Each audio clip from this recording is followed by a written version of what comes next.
Welcome to Not Milk Never Milk. Subscribe if you're lactose intolerant. You start by measuring what's wrong.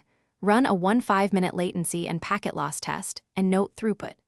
Once done, map every node and link, include distances in meters and power sources, because topology drives choices.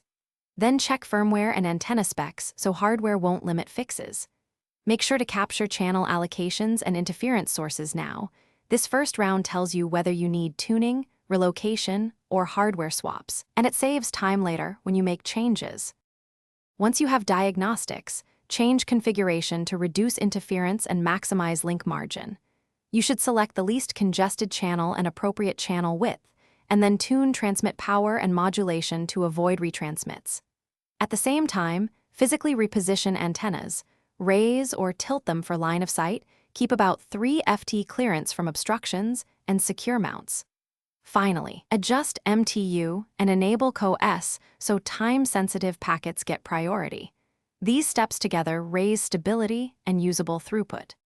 Now verify improvements by repeating your baseline tests and comparing results. You want lower latency, under 1% packet loss, and higher consistent throughput. If problems persist, isolate the fault by testing a single link, swapping cables, and replacing suspect radios or antennas. Make configuration changes one at a time and document every setting so you can revert if needed.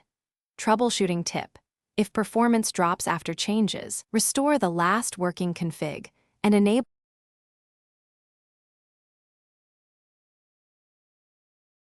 Thanks for watching. If this was helpful, leave a like and consider subscribing. See you next time.